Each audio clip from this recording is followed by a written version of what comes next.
while you were on duty that day, sir, can you tell us, did you have occasion to be dispatched or asked to go out to a Kroger location out on Sunbury Road? Yes.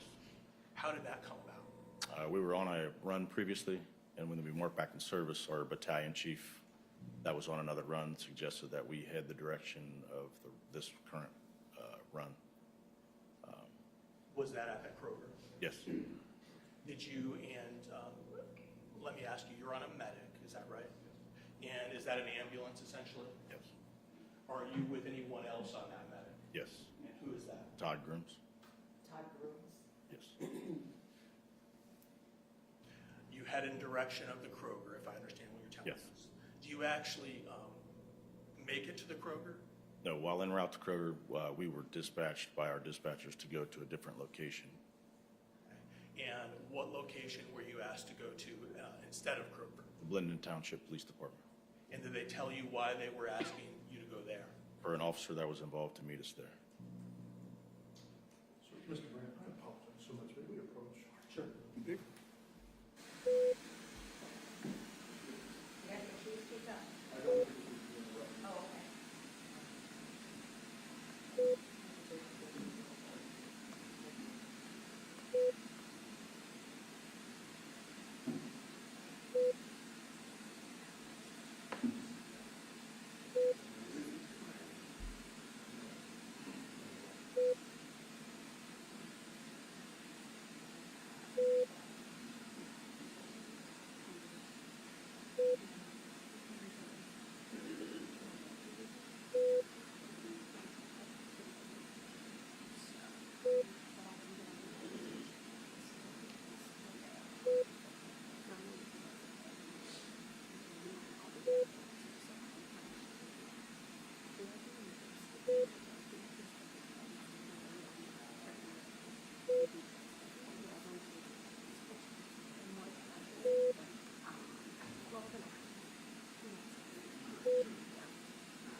You may continue. Thank you, Judge.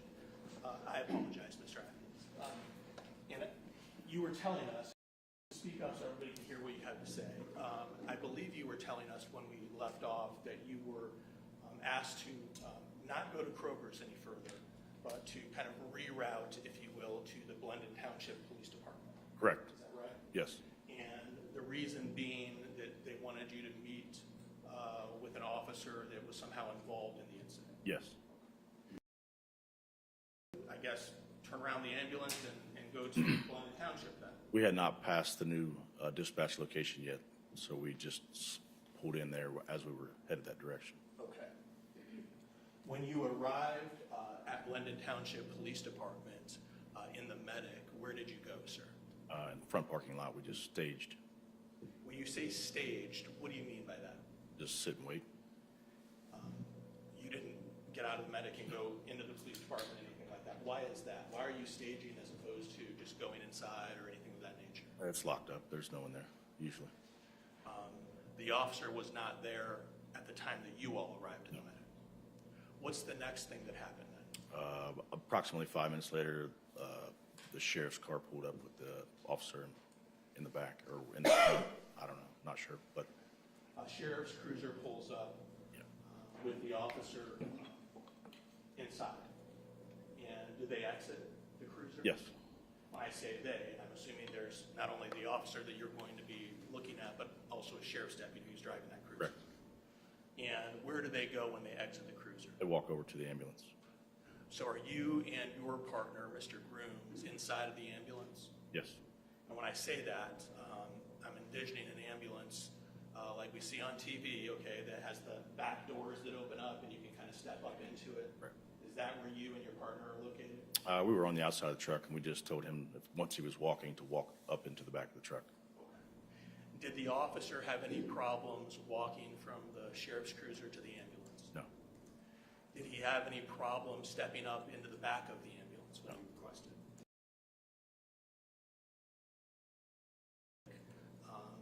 Did you ask him what had happened? Yes. And what statement did he make to you? He stated that he was struck by a vehicle below the knees, and he went up onto the hood and then fell off onto the ground. Did you assess him for injuries? Yes. And let me ask you, I guess, first off, did you observe any noticeable visible injuries to his person? Yes. And what are we talking about? Where at? He was bleeding from his elbow and from the back of his hand. Okay. And you motioned, when you said bleeding from his elbow, I think you motioned to your left elbow, is that right? Is that the elbow that you observed blood on? I believe so, yes. And you also motioned to the back of your left hand? Yes. It was his left hand. Did you clean up that blood? Yes. And how was that done? We use solution, just water and bandaging. We wipe it off, clean it down, and then we bandaged it. Bandage it up. Let me show.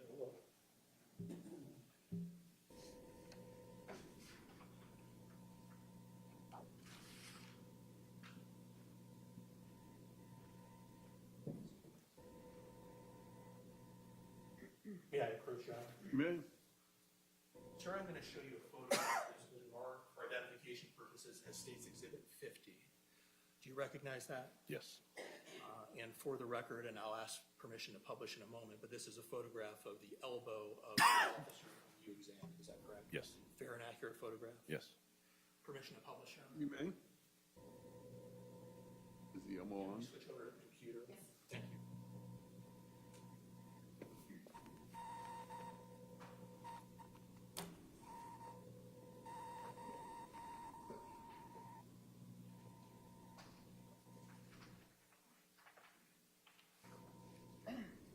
Officer, we're looking at State's Exhibit 50 up on the screen.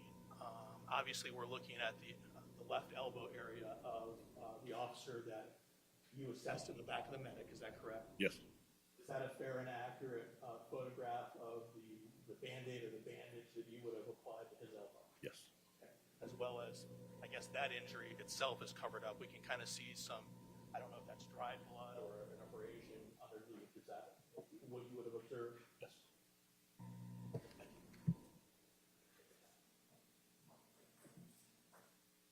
Other than what you've told in the hand, did the officer complain of any other injuries? He said he had pain below his knees. I'm sorry? Said he had pain below his knees. Okay. And upon being told that by the officer, did you make any efforts to assess possible injuries on his legs? Yes, we lifted the pant legs on both legs and examined the knees, below the knees. And upon examination, did you make note of any notable injuries to his legs? We just noticed some redness, but it was nothing notable as far as for our report. In fact, you didn't note any injuries observed on his legs in your report?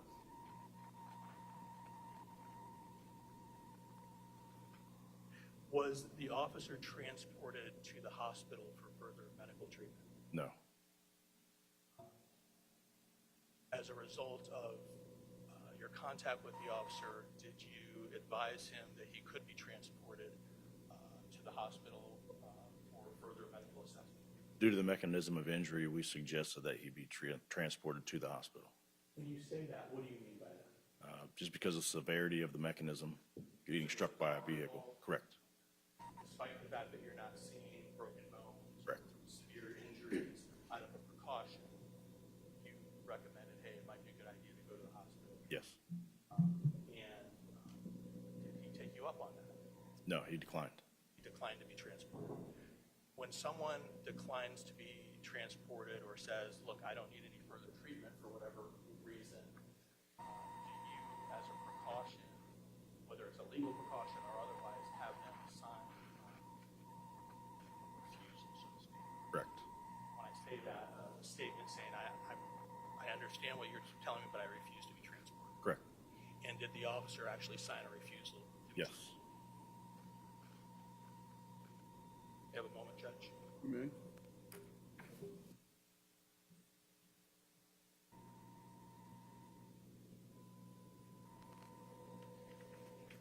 Judge, that's all I have right now. Thank you. Any cross-examination? Thank you, Your Honor.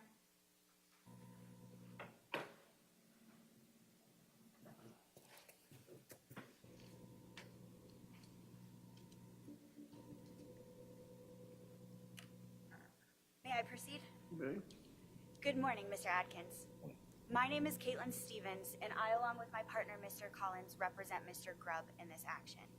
If at any time I go too fast or if you don't understand my question, please just let me know and I'll be sure to rephrase.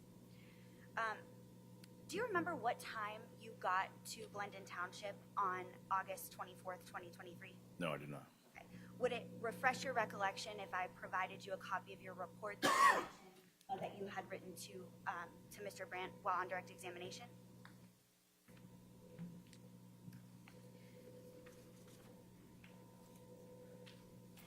May I approach the witness, You may. Your Honor?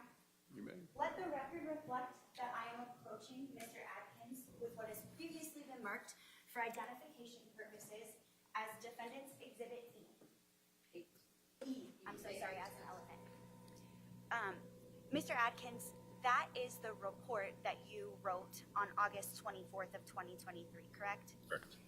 And to the best of your knowledge, it's a fair and accurate copy of what you wrote back in August of 24th, 2023, what I'm showing you today, correct? Yes. On that report, it states that you were dispatched, or you arrived at Blendon Township, the police department, at 1855, correct? 1840? 1840, and then you observe my client at 1855. Do you see 1855 anywhere there? Okay. 1845? Okay, I apologize. You said 1845, Yes. which means 6:45 p.m., correct? Yes. Okay.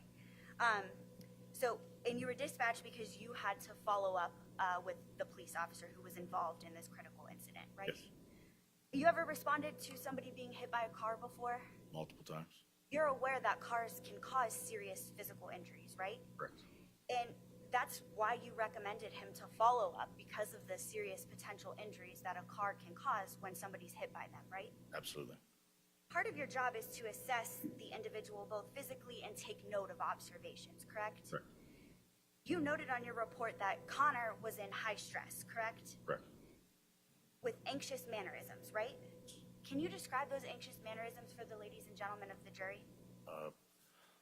Post the traumatic incident, you have a response from your adrenaline that creates flushed skin, sweating, some kind of shaking or trembling, just as you would as if you're scared, and or, high stress situation.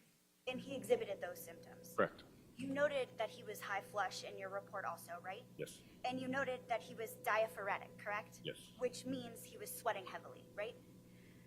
And you took his blood pressure, correct? Correct. And his blood pressure, I believe you noted on your report, was 133/93, Yes. right?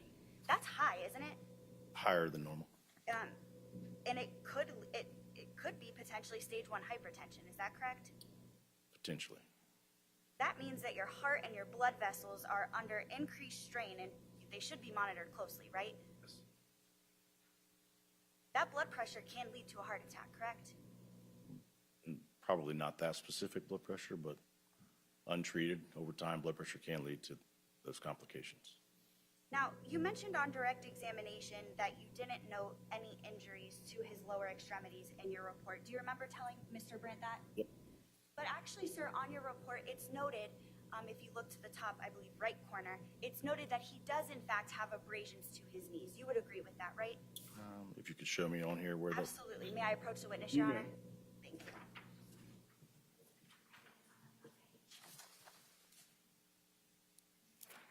Maybe not on here.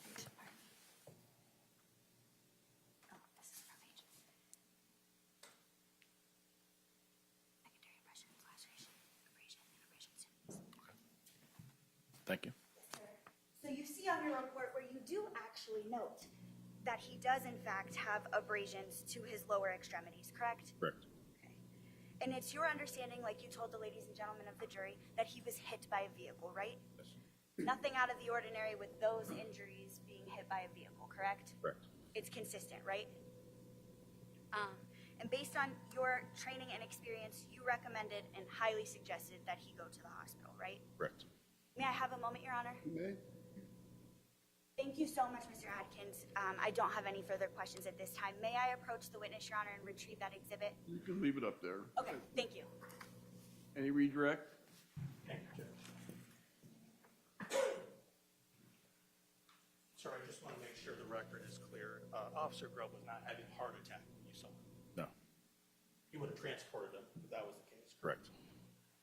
And any abrasions to the knees, you didn't bandage those, did you? No.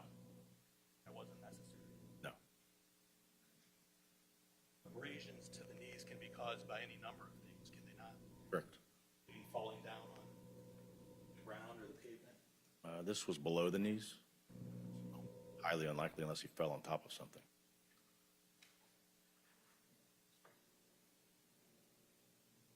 You talked a little bit about high stress and some observations you made of the officer upon coming into contact with him. And one of the things that was talked about was flush, assuming you're talking about flush skin, Correct. and him being sweaty. Yes. It's August 24th. Right. Correct. Outside. Yes. He's got, I think you already told us, his uniform as well as a bulletproof vest on top of that. Correct. That he actually has to remove or is in the process of removing when he's walking up to the medic. Yes. It's not unusual for someone who has been in a high stress situation to be sweaty. Correct. Do you agree with that? Or flush for that matter. Would you agree with that? Correct. His blood pressure was, I think you said elevated, higher. Yes. That you described. That's not unusual for someone who is in a high stress situation. Correct. In fact, is it fair to say you would expect that? Yes. If someone had just shot and killed someone, would you expect to see those type of things? Yes. That does not speak to whether the shooting was justified at all. Would you agree with that? Your Honor, may we approach? You may.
Mr. Atkins, thank you. Any additional questions? Nothing further, Your Honor. Thank you very much. Mr. Atkins, you can step down. Leave everything up there.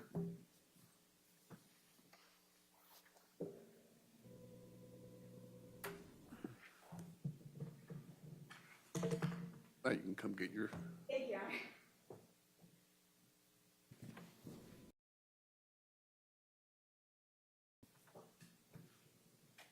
Any further witnesses on behalf of the state? Yes, the next witness is Cassandra Tackett.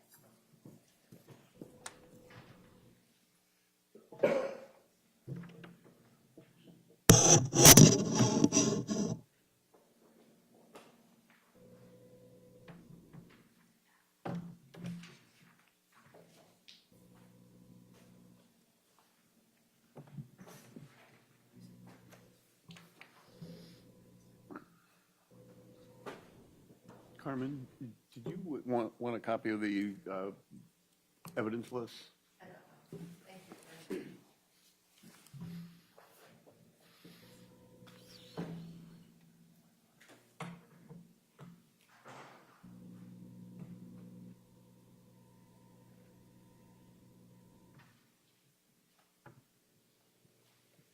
Little maze around here.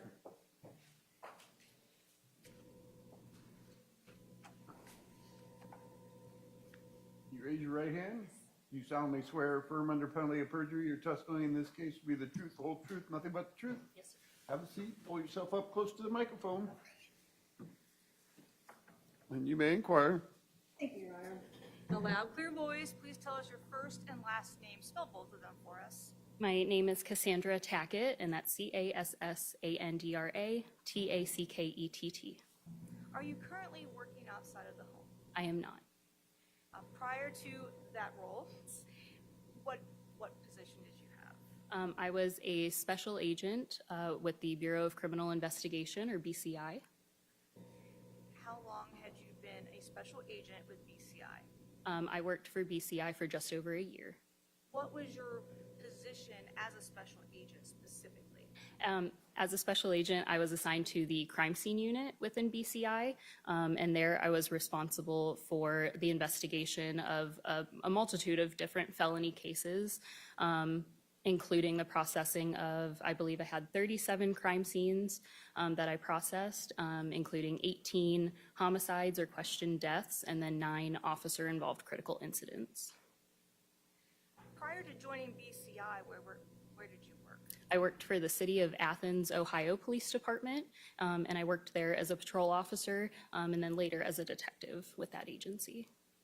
So prior to that, did you go to a police academy? I did. I completed basic Ohio Peace Officer Training Academy at Hocking College in Nelsonville, Ohio. While you were at Athens City Police Department, did you serve as what I call an evidence technician for the Athens Police Department? I did not. When you then began BCI, specifically, when did you start with BCI? I began with BCI in September of 2022. And at that point, did you specifically join BCI to work as a special agent for crime scene investigations? Correct. What was the training, what training did you have before BCI? Before BCI, I did not have any specialized crime scene training. However, during my year at BCI, I completed a rigorous field training program where another agent was assigned as my field training agent. And so they accompanied me on different cases and kind of, walked me through and the guidelines that BCI had for processing crime scenes. In addition to that, I also completed a 10-week residential training at the University of Tennessee, and that was at the National Forensic Academy. So that was 10 full weeks of nothing but crime scene. As of August 24th, 2023, had you completed that training program within BCI? Yes, I had. And were you requested to assist in the investigation that happened at the 5991 South Sunbury Road, Kroger? Yes. You requested to do crime scene investigation or evidence collection. That is correct. So the main incident happened at the Kroger. Were you sent to the Kroger? I was not sent there first.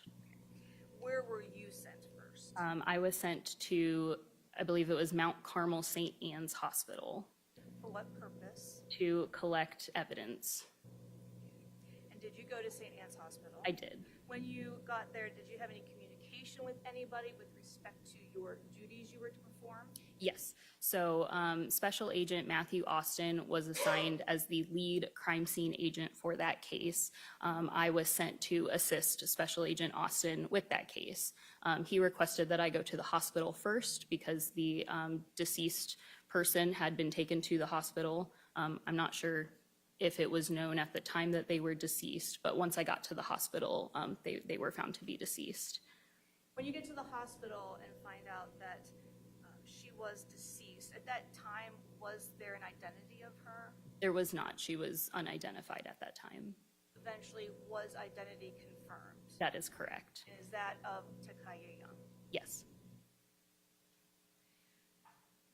Did you speak to any Franklin County Sheriff's Office deputies at that hospital? I believe there were 2 stationed outside the room. And did you learn whether or not the coroner's office had been notified of the death at that time? At my time of arrival, the coroner's office had not been notified of the death. Did you request that that be done? I did.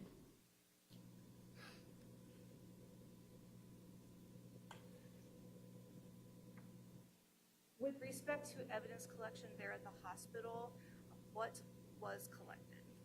I collected, I don't want to speak off turn. Let me ask in general. yeah. Did you collect clothing? I collected clothing, correct. And where was the clothing taken from? It was taken off of the deceased's body. And did you yourself, with assistance from a nurse, remove that clothing from the body? I did. So I had actually spoken to a coroner's investigator on the phone and made sure once she had said that nobody was responding from their office, I asked for permission to remove the evidence from the body. And did you get that permission? Yes, I did. And then did a nurse help you to collect the clothes? Yes. When the clothes were collected, were they in a specific condition that they could be immediately packaged and closed up? No, they were covered in suspected blood stains and were damp.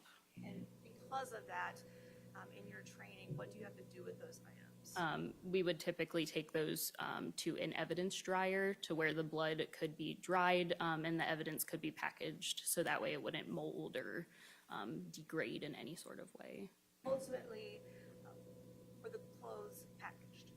I packaged them, or I'm not certain. I know that I put them in a paper bag and eventually they were turned over to Special Agent Austin. Prior to being packaged, were they photographed by you? They were photographed by me, yes.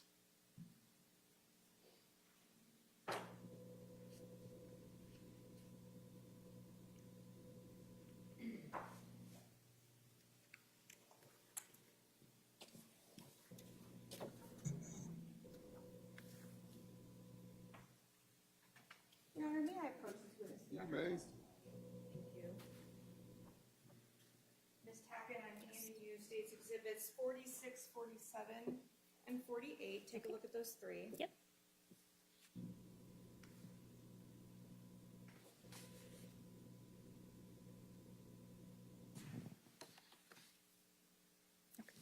Are you familiar with what those 3 photographs show us? Yes. And in general, what are they of? They are of the clothing from the deceased. Do State's Exhibits 46, 47, 48 fairly and accurately depict the clothing as you saw it when you removed it from the hospital? Yes, they do. If I could publish, Your Honor? You may. Please switch over.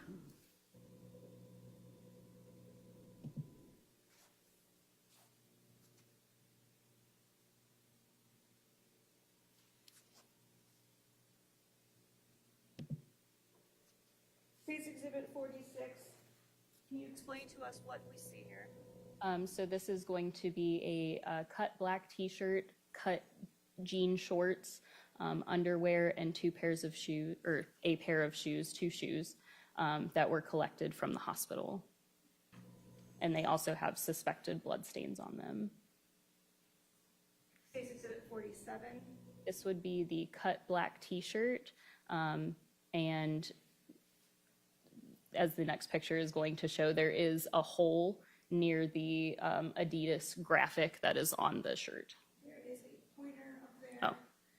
Oh, If you can direct the jury to the hole you're referring to? Okay, so I'm referring to this right here. Now, there's a placard 1 on this shirt. Who placed that there? I placed that. What purpose? All of the clothing was collected as item 1 for that scene being the hospital. And you said that the shirt was cut. Is that something that happened prior to you removing it from Takaya Young? Correct. You didn't make that cut to remove the shirt? I did not make that cut. State's Exhibit 48. Is this a close-up of what you just had circled in State's Exhibit 47? Yes, it is. And what is it? It is a suspected bullet hole in the black t-shirt. Did you examine any other part of the shirt to see if there was any other hole from the bullet? I did. I examined the entire shirt, and this was the only.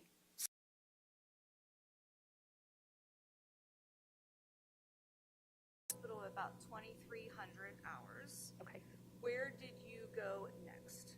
After I left the hospital, I went to the Blendon Township Police Department for the purpose of photographing officers and collecting evidence.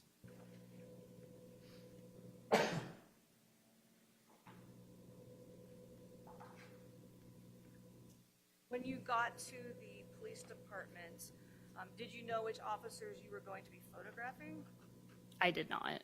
Did you learn that upon arrival at the Blendon Township Police Department? I did. Who did you come into contact first with?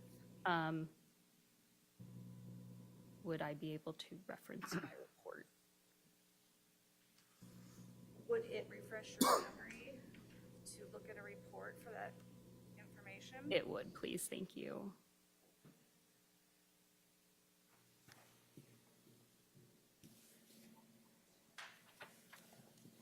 Ms. Tackett, I'm going to hand you a report. Take a look at it and tell me that, Yes. first of all, is your report. Yes, this is page 1 of my report. And is this the report that you were referencing might refresh your memory? Yes, it is. So take a look and tell me if your memory is refreshed. Yes, it is. And what is the answer then as to who you came into contact with first? I came into contact with Officer Connor Grubb.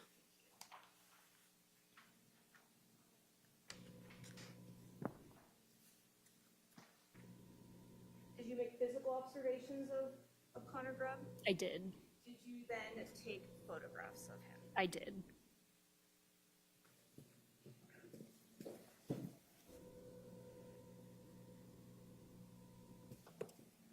So Ms. Tackett, I will now hand you State's Exhibits 49 through 57. Okay. Take a look through that stack.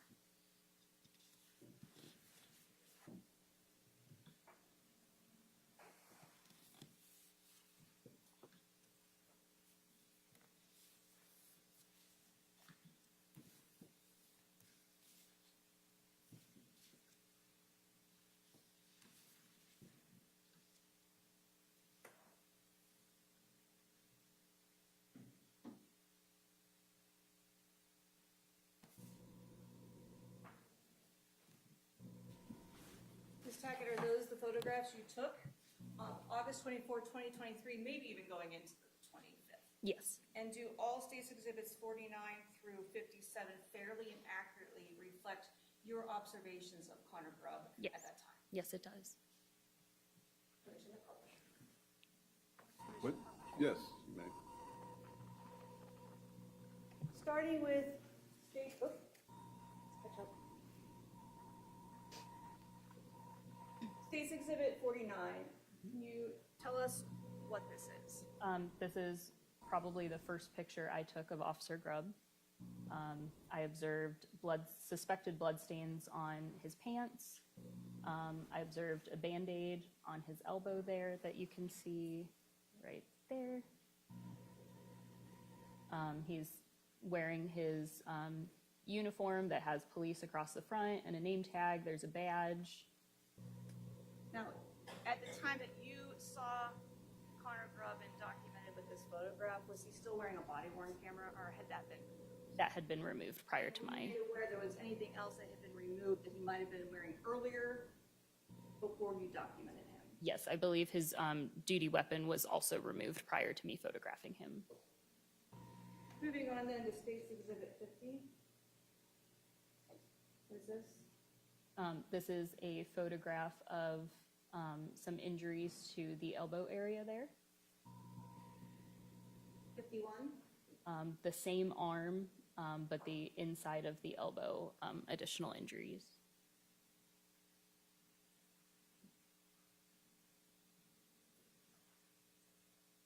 Case Exhibit 52, This is depicting injuries to that hand. and you're circling what would be the left hand. It appears that way, yes. Case Exhibit 53, This is just the other side of the hands. I don't believe there are any injuries to the palms. Case Exhibit 54, This appears to be the right leg. He's wearing gloves due to the suspected bloodstains that were on the pants, and he has some injuries to his knee right there. Case Exhibit 55. Is this a close-up of the same leg we just saw in Case Exhibit 54? Yes, it is. And you're documenting what? There's an injury right there to the knee, and then right there below the kneecap. Case Exhibit 56, are you moving on then to his left leg here? Yes, this would be the left leg. Again, there's the suspected bloodstains on the pants, and there are some injuries just below the knee to the shin area. And then 57, is this again a close-up of the leg we just saw? It is. And what were you documenting? I was documenting these injuries right here below the knee.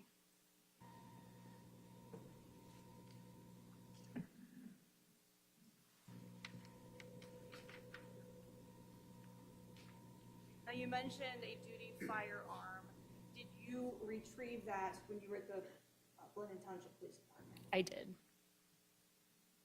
And at this time, I'm going to have you open the box first, and then I think the deputies are going to come and make sure that it's safe. Okay. So let's get to State's Exhibit 59, which is what? It appears to be a box containing a firearm. Does it have any ceilings on it? It does. It has tape, and it has. This is the first kind of evidence we've seen. So take the box and show the jury, when we say, is the box sealed, what are you talking about? Yes, so there is tape along the opening points of the box, the flaps of the box.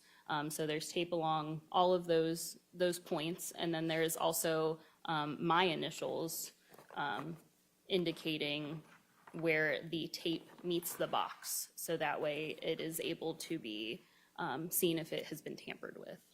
So right now, as you hold it in your hands, Yes. is this box sealed?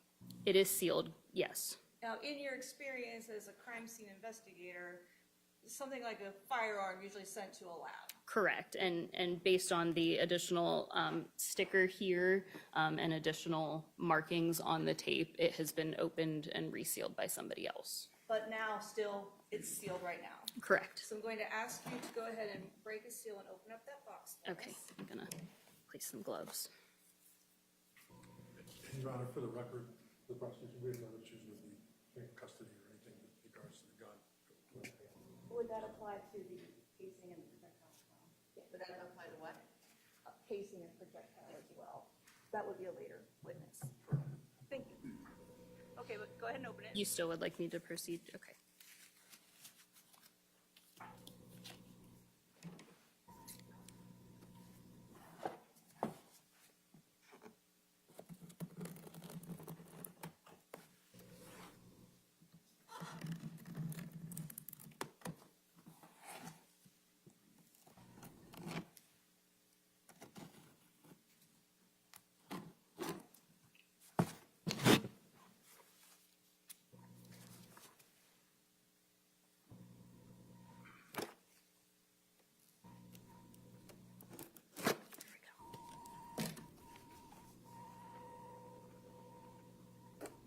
These scissors are not super handy. Do you have a pocket knife? A lot more effective. For the record, the deputy is currently Thank you with a knife kindly. opening the seal.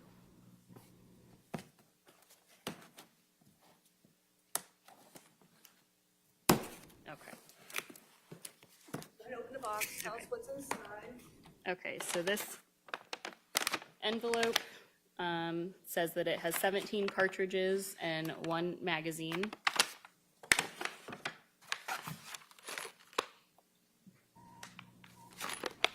This appears to be from the firearms lab.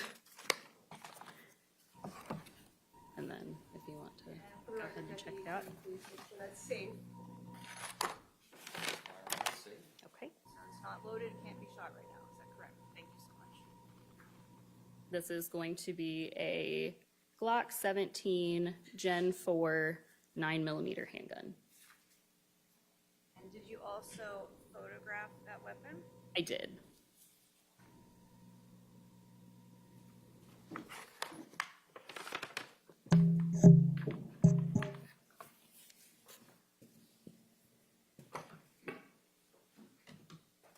Permission to publish the photo? You may.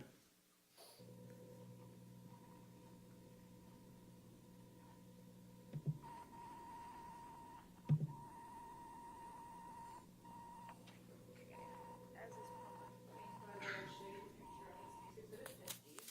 Is this your picture of the firearm you just showed us? Yes, it is. Is it very accurate? Yes. Now, looking up on the screen, you talked about that second envelope that's in there.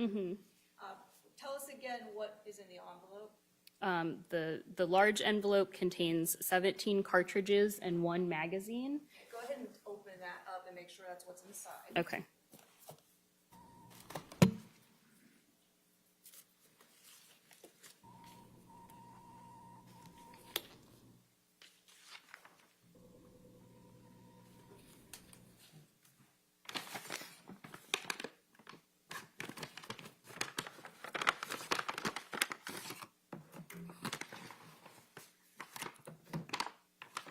And what have you removed?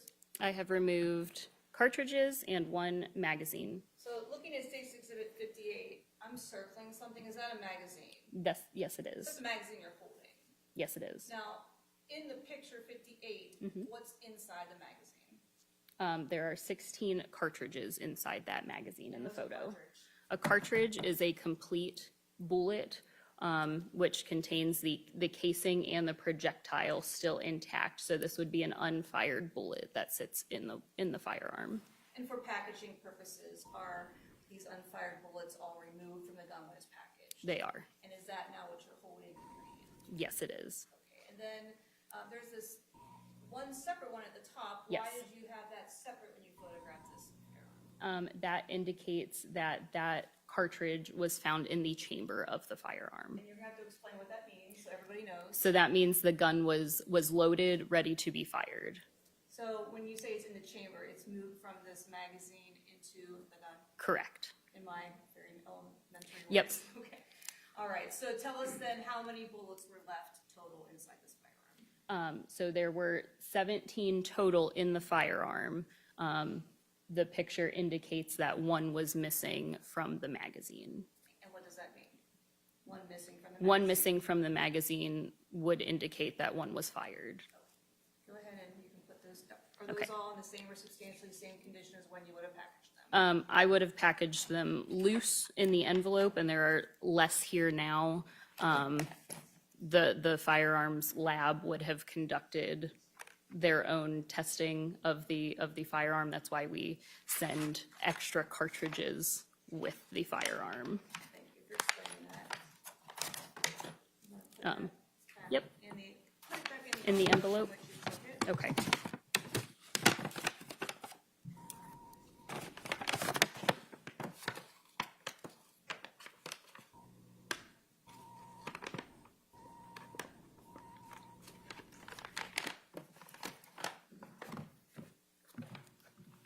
And can you put that anywhere right now? If they've been told to stop this one. Just go ahead and close the box. Close the box, okay.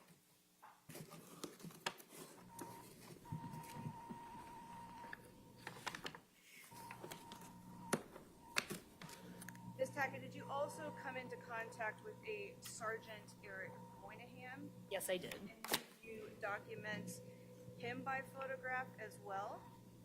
Yes, I did document Sergeant Moynihan. All right, I'm going to show you State's Exhibit 60.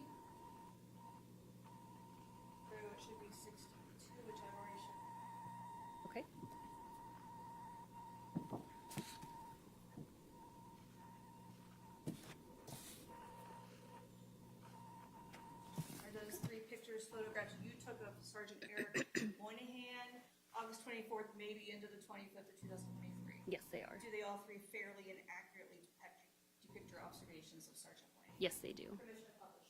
You may. State's Exhibit 60, is this Sergeant Eric Moynihan?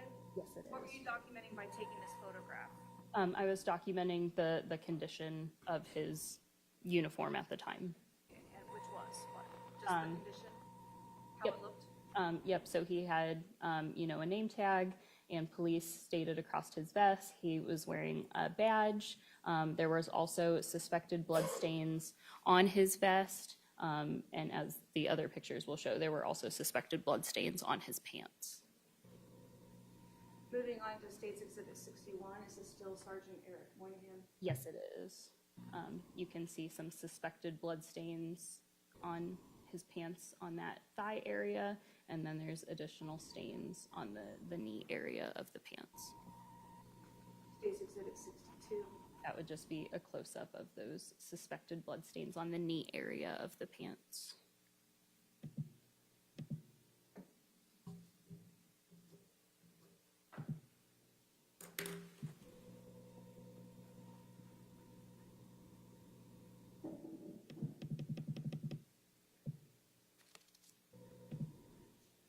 I want to go back to State's Exhibit 50.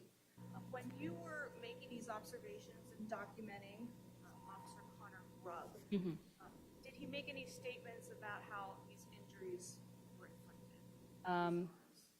I don't recall who told me about the injuries to his arms, but it was reported to me that he sustained injuries to his arms after breaking out a car window with his flashlight, and then to provide aid to the female that was deceased. And then when you were talking about his,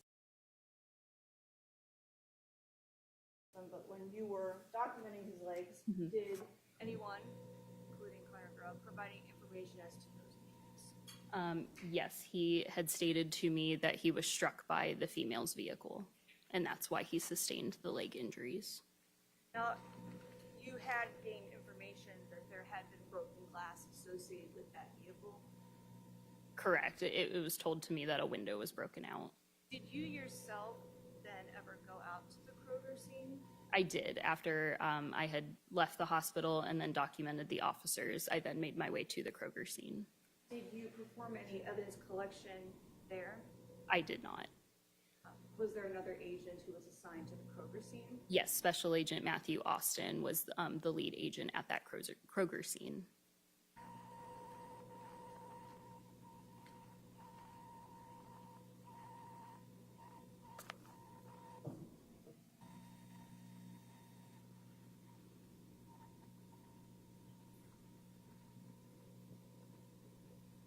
Ms. Hackett, we talked about the pictures that you took of Sergeant Eric Moynihan. Did he complain of any injuries that you then would have needed to document? I did not write in my report that he discussed any injuries. No further questions. Any cross-examination? Thank you, Your Honor.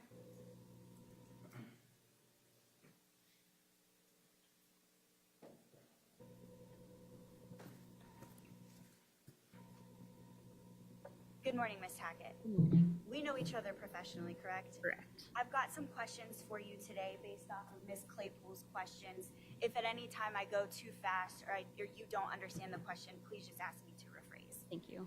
I want to take you back to August 24th, 2023. Yes. You said you responded to the hospital in Blendon Township, but it was after the fact that the shooting had occurred, correct? Correct. And part of your duties at BCI on that day was to photograph Connor and Sergeant Eric Moynihan, correct? Correct. And you wanted to document injuries and marks on Connor's body, correct? Correct. And you stated on direct examination that you had asked him where those injuries came from, right? Correct. And he told you that he was struck by a vehicle, right? He did. Now, you took pictures of the injuries on his lower extremities, right? I did. And you noted the abrasions on his knees, correct? I did. You noticed that there were blood stains on his pants, but his pants, they weren't ripped, were they? Not that I observed. Now, you were also asked to photograph Sergeant Eric Moynihan, right? Yes. Why were you asked to photograph Sergeant Eric Moynihan? He was another officer involved during the incident. So it's important to gather information from Sergeant Eric Moynihan too then, correct? Correct. You would agree with me that Sergeant Moynihan's pants were not ripped, right? They did not appear ripped. But they did have the same bloodstains on his pants too, correct? They both pants on Grubb and Moynihan had suspected bloodstains on them. But Sergeant Eric Moynihan, as you noted or did not note in your report, he didn't have any injuries to his lower extremities, correct? Correct. You mentioned that Special Agent Austin was the lead crime scene person for this case. Yes. And you mentioned earlier too that you went to the hospital to gather evidence, right? Correct. In those pictures, I didn't see any keys or anything like that. You didn't collect any keys from the hospital, did you? I did not collect any keys. Miss Claypool talked to that firearm box being sealed. If a seal were broken, it would indicate that somebody had been in that piece of evidence, right? Correct. In normal, proper protocol and procedure, typically when somebody goes into a piece of evidence, you guys as BCI techs would fill out a sheet indicating, hey, this is the time and this is the place when I did in fact go into that piece of evidence, right? If it had been sealed previously and then opened, there would be documentation, yes. And that's important to be thorough in your investigation, right? Correct. Because there are chain of custody issues that sometimes arise with pieces of evidence, correct? Yes. Thank you. Now, Ms. Claypool also asked about the bullet in the chamber. Do you remember her asking you about those? I do. That? Yep. That bullet automatically gets loaded in the chamber after a round is fired, correct? Correct. Connor didn't have to recock the gun in order for it to go up into the chamber or anything like that, right? I'm not sure if there were any, firearm mishaps or anything that happened at the scene. That would be something that the firearms, The firearm technician would have yes, to thank you analyze for the that words. But to your knowledge, none of that happened here. Based Correct. on what you analyzed, It right? was not reported to me that there were any mishaps with the firearm. And so because there were no mishaps with the firearms, or I'll ask him that down the road too, but presumably if there were no mishaps with the firearm, then that bullet would automatically be loaded in the chamber, right? That is how a firearm would normally operate. May I have a moment, Your Honor? May? Thank you so much, Ms. Tackett. I appreciate you being here. I have no further questions for you at this time. Thank you. Any redirect? There you are, thank you. All right, you can step down, leave everything there.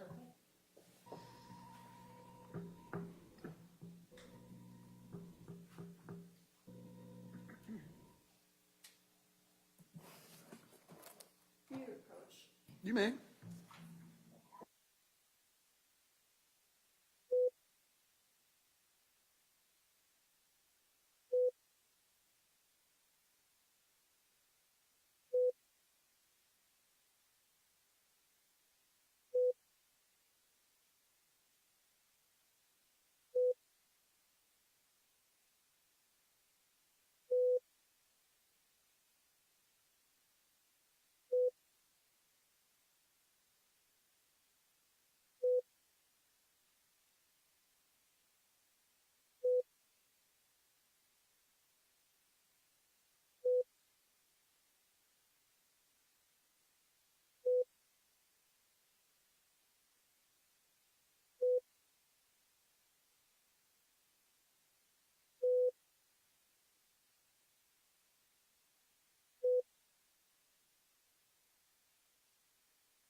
Call your next witness.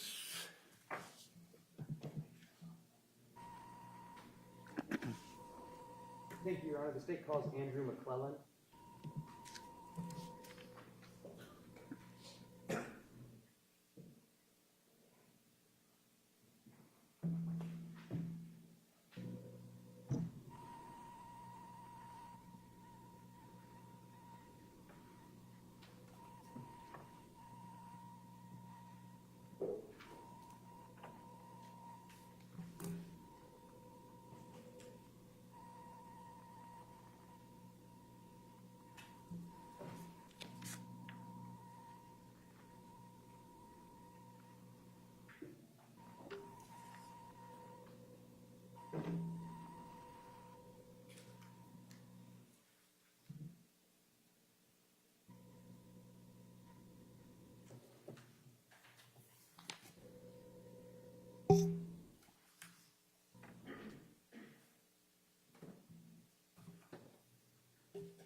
Little maze around here.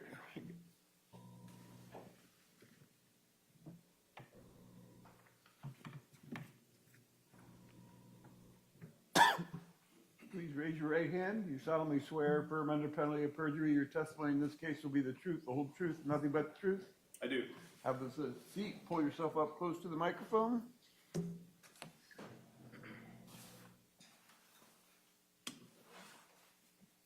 May I proceed, Your Honor? You may.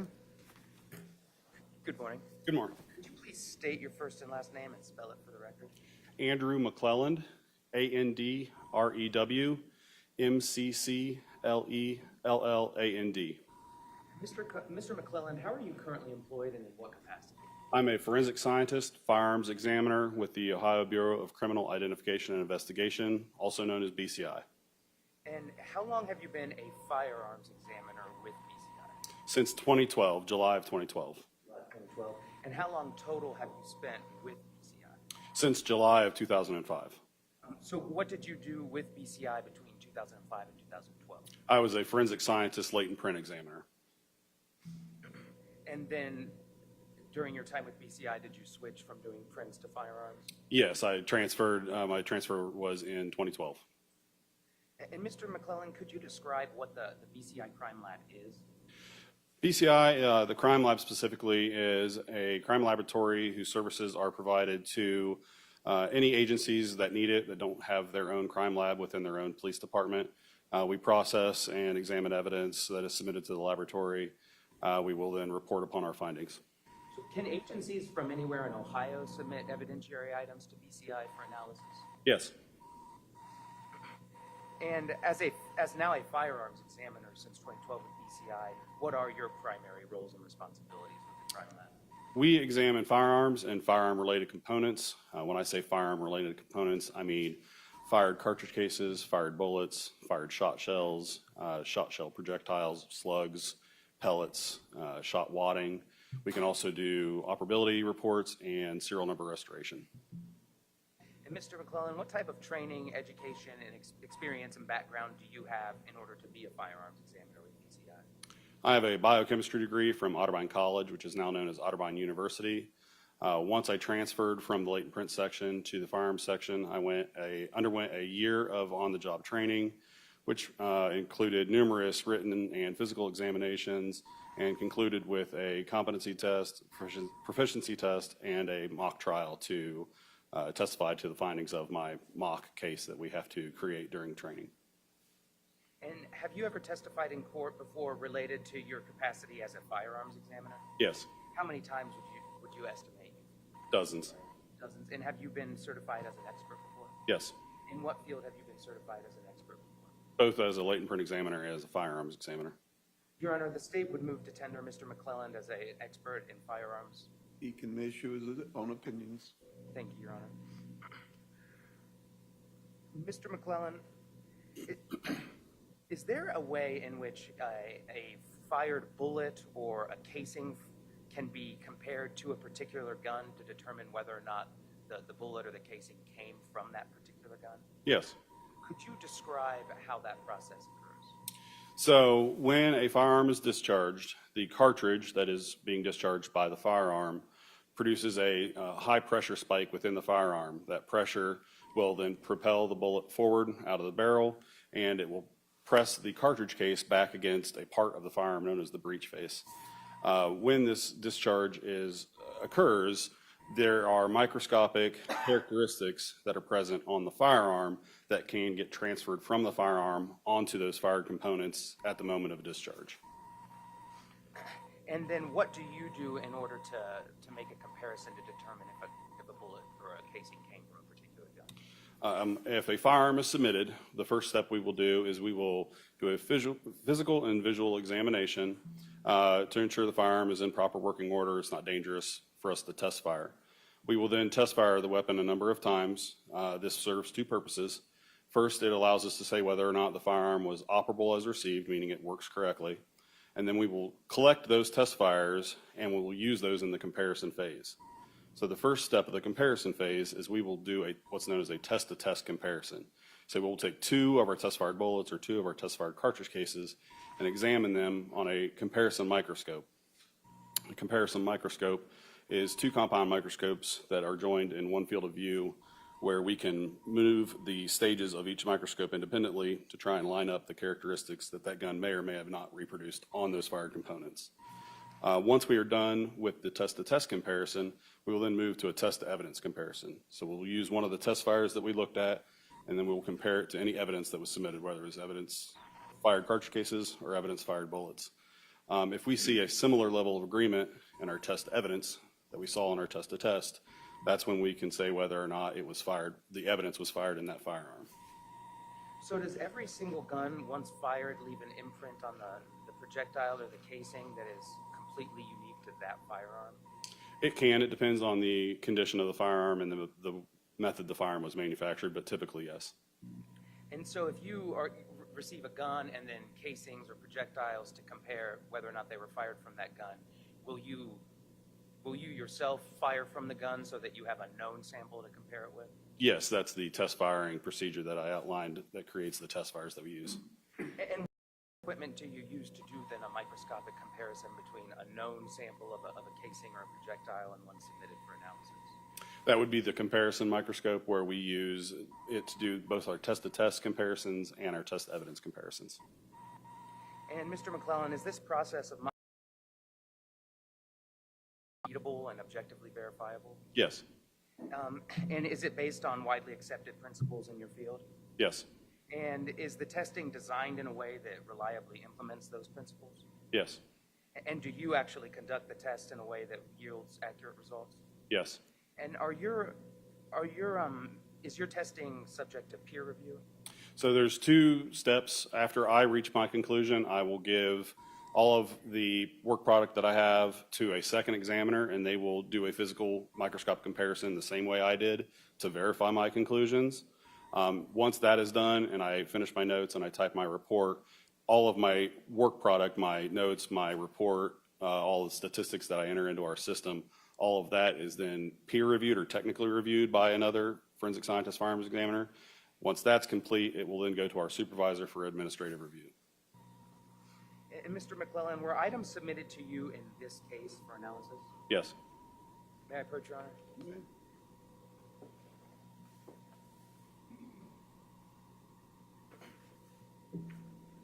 Mr. McClellan, I'm handing you what have been marked for identification purposes as States Exhibit 59, States Exhibit 45, and States Exhibit 72. Are you markings on the outside? Yes. First of all, this olive green barcode label that's on the edge of the box, that is a barcode label that is affixed to evidence when it is submitted to the laboratory through our evidence receiving department.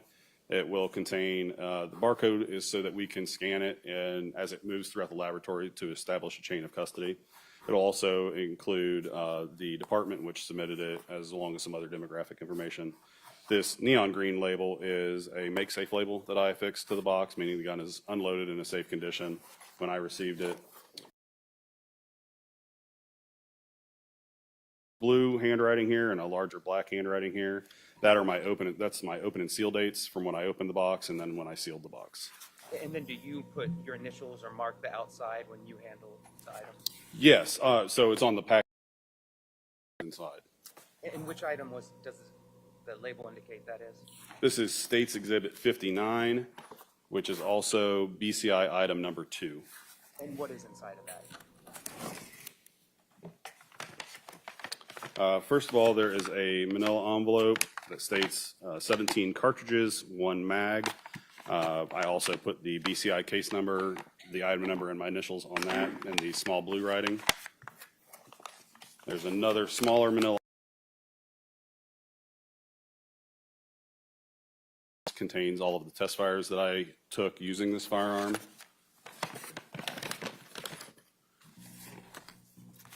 And then inside the firearm, or inside the box, is the firearm that was submitted. It is zip tied through the barrel to ensure that it is safe and not in a loaded condition. When these items are first submitted to BCI, what is the process by which BCI takes possession? So when an agency submits evidence to BCI, it is done through the evidence receiving department. Personnel with the department will come in and physically submit the evidence to our evidence receiving department. They will take all of the case information in and document that in our laboratory information management system, which is what we refer to as LIMS. Once all of the evidence is submitted, the packaging will be barcoded, and then the evidence will be moved to a secure storage location or a vault, until which time an examiner can retrieve that evidence and proceed through the examinations. And when these items were first submitted to BCI, were they in this packaging that they are in now? Yes. And when they're first submitted to BCI, then does a unique BCI case number get generated? Yes. And is these items? Yes. And does that get applied at the time the items are submitted to BCI? Yes. And what are the other two items that are up there? So State's Exhibit 45 is BCI item number 1. It's a manila envelope. Again, at the bottom of the envelope, you can see my open and seal dates. This envelope contains a fired cartridge casing. And then State's Exhibit 72, which is BCI item number 3, again has my open and seal dates at the bottom, and this contains a fired projectile or a fired bullet. Does it state were all those items submitted to BCI on August 28th, 2023?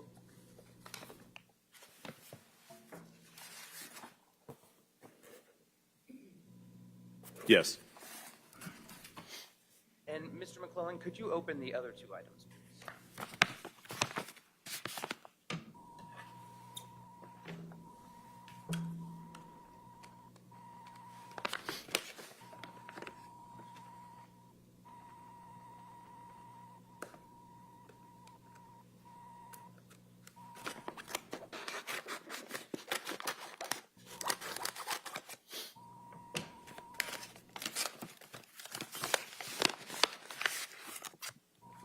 So BCI item number 3, State's Exhibit 72, contained an internal packaging, which is a brown cardboard box.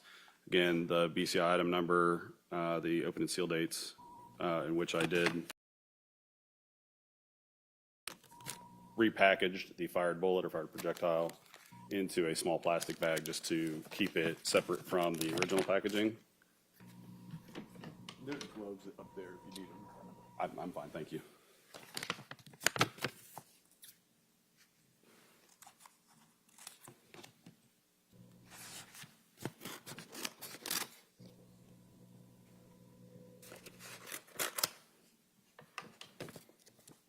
And then BCI item number 1, which is State's Exhibit 45, contains the one fired cartridge case that was submitted. On the side of this cartridge case, the black area is Sharpie that I apply, and then I scribe the case information on it.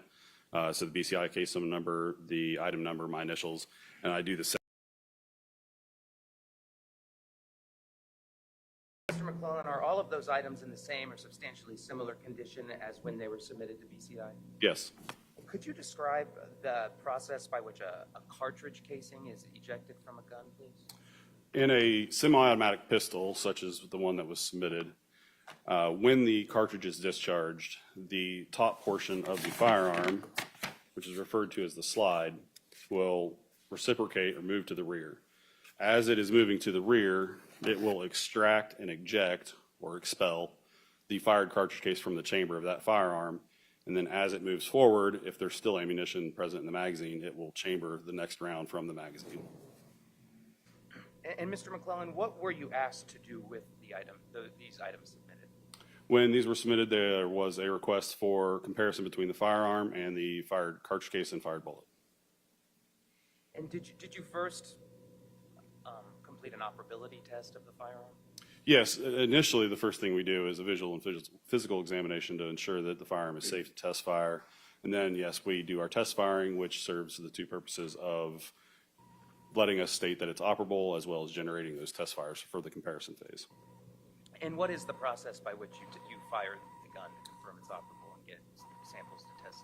At our laboratory, we have what's known as a water recovery tank. So it is a metal tank full of water with a shooting port or hole in a tube, and we will shoot the firearm into that. The water will slow the bullet down so that it doesn't get damaged by hitting anything in the tank. And then there's a netting around that tube in which we shoot that will catch any auto-ejected cartridge cases. And did you confirm that this firearm was in fact operable? Yes. And how many times did you fire it? I believe it test fired it 6 times. So then would that have given you 6 projectiles and casings for comparison? Yes. And what did you then do after you test fired the weapon?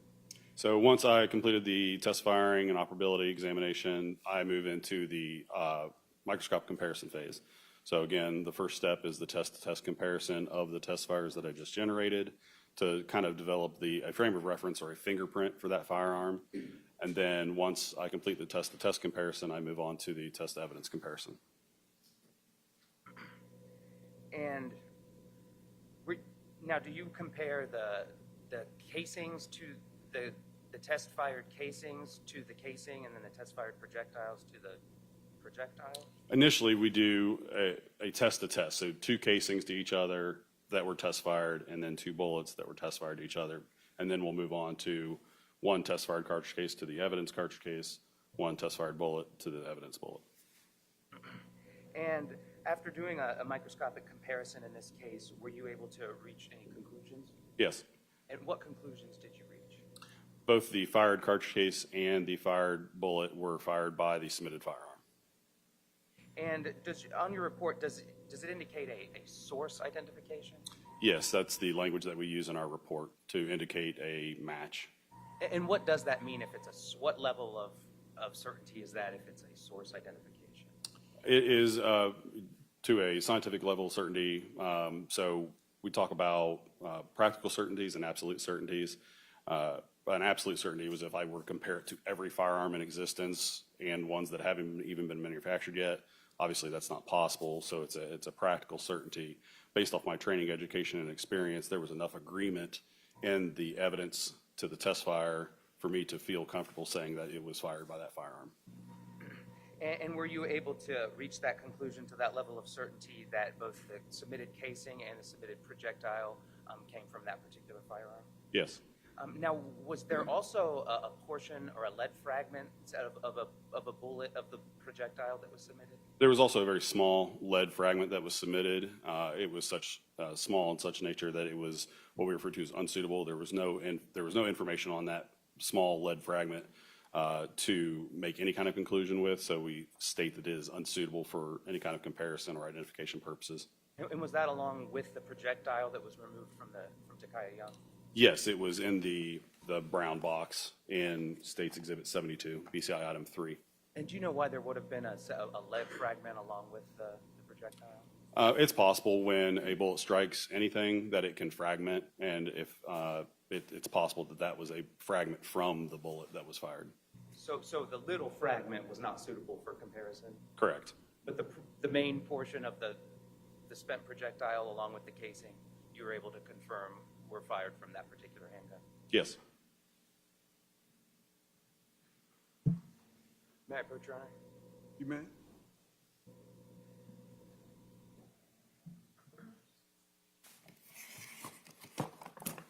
Mr. McClellan, I'm handing you have been marked for identification purposes as States Exhibit 63 through 65.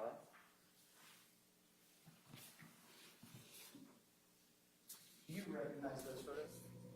Yes. And what are those photos? So while we are doing our comparison phase, we will document by taking photographs of our comparisons, and these are the copies of those photographs that I generated using my comparison microscope camera. And are those fair and accurate copies of the pictures you took? Yes. Your Honor, may I publish? You may.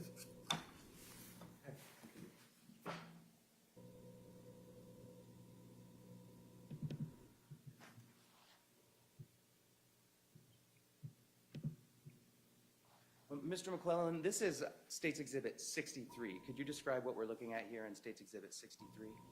So this is a comparison photograph that I took using the comparison microscope. The left side of the photograph, if you can see down the center of the photograph, there's a thin black line. The left side of that photograph is what I had on the left side of my stage, which is one of the test fires that I generated using the submitted pistol. And the right side of the photograph is the evidence cartridge casing that was submitted on this case. And this picture shows the agreement in what is known as the firing pin aperture shear. I'm sorry, the firing pin aperture shear. And so when the firearm is discharged and the slide reciprocates, depending on the type of firearm, some of that material of the cartridge case can flow back into the opening where the firing pin protrudes through the firearm. And this type of firearm has an unlocking mechanism that it will drop the barrel slightly. And so any of that material that's been flowed back into that hole will get sheared off, kind of like a cheese grater. And so the edge of that hole will create microscopic characteristics that we can look at. And this is just showing the agreement of some of those microscopic characteristics between the test fire and the evidence. And here's State's Exhibit 64. What are we looking at here? This is, again, a picture I generated using the camera on my comparison microscope. Again, the picture is divided in two, with the left side being my test fire and the right side being the evidence bullet. And this is showing the agreement of some of the barrel engraved striation characteristics that the bullet can pick up from the firearm as the bullet is traveling down the barrel of the firearm.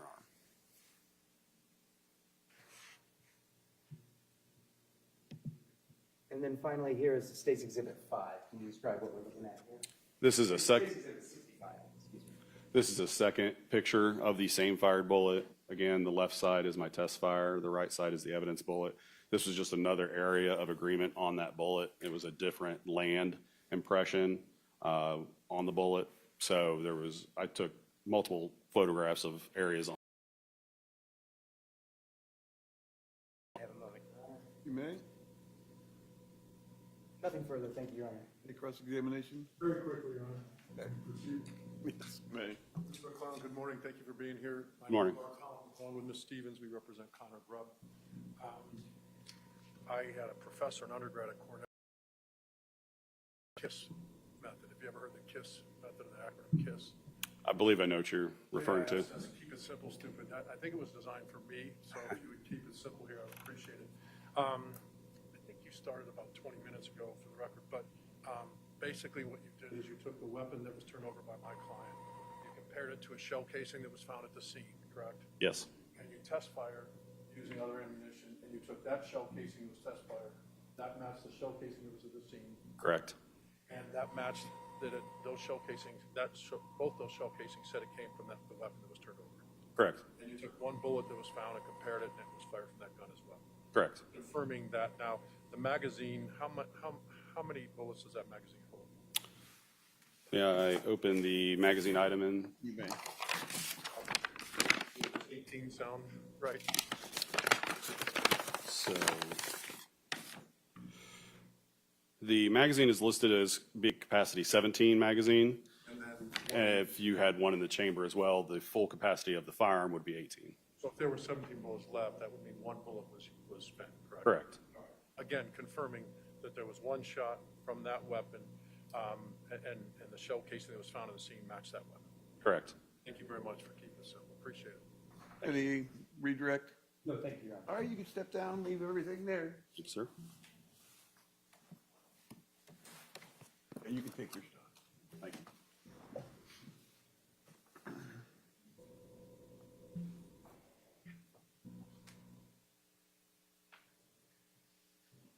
Ladies and gentlemen, we're going to take our morning recess. Do not discuss this case among yourselves. Do not permit anyone to discuss it with you or in your presence. It is your duty not to form or express an opinion on the case until it is finally submitted to you by about 15, 20 minutes. All rise. Figured you wanted a break.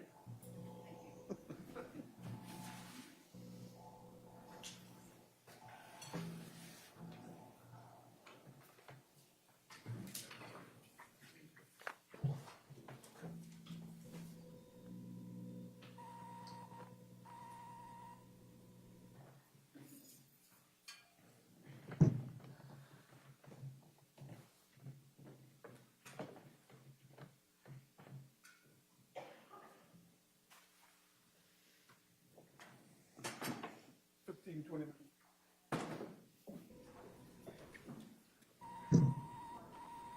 I'm just gonna put everything back in.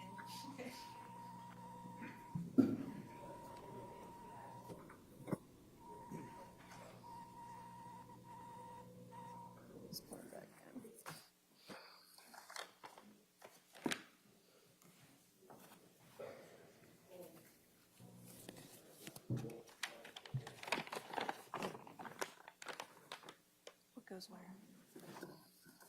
Here, take these.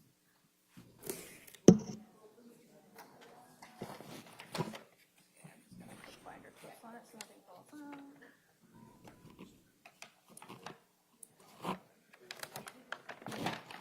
And what's this?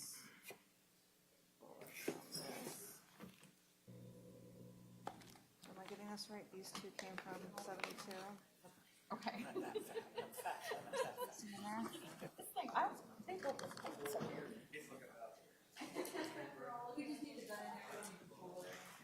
All of it. Just like put fire clips on so nothing falls out. Here's the done now. Oh, okay. Then you will need to deal with that.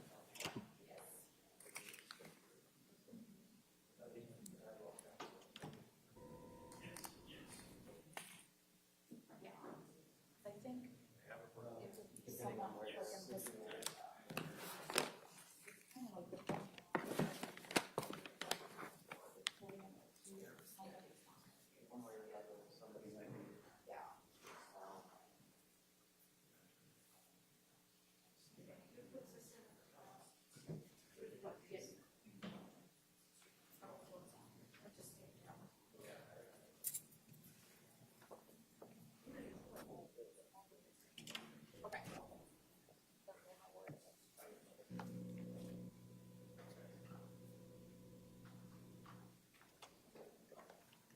And then I don't know who uses the scissors, but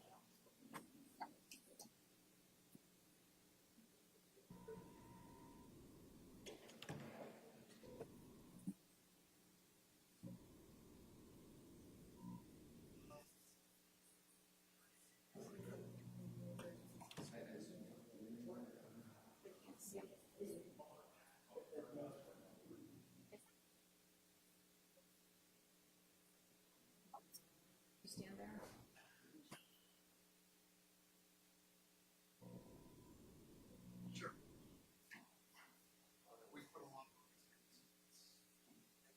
What's wrong? She said that there was some complaint that jurors can't see the screen. I don't know how that got here. I think Rachel said something. I'm short and I can see this. Rachel, do you know which direction couldn't see? Yeah, I mean, It was one of, it was in this area. I'm the shortest ever and I can see. for today. No, yeah.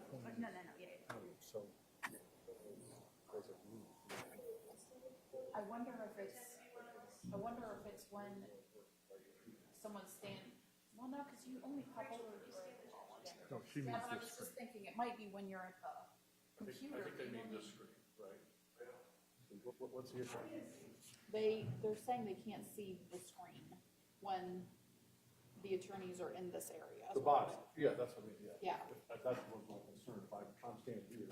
Right, That's so why I wonder if you're probably tall, so I know, like having you. We need to approach the judge Okay, on timing issues. okay. I mean, do you want to present a united I guess suggestion? my Or suggestion would be that we take an early lunch break at the start of, even if it's starting up early. At 1 or something. 12:30 or 1 or whatever, and go from there and just finish it. Because I think the jurors are gonna want. Yeah, 100%. No, I definitely want them to have a lunch break. I don't want to keep them. I I can't. mean, if you wanted to start at, like, let's just say, in theory, we started at 11, if we got done by 11, we could still send them lunch or just send them I'll home. stop you real quick. Yeah. Being streamed. No, that's all, isn't that all? So we just texted our.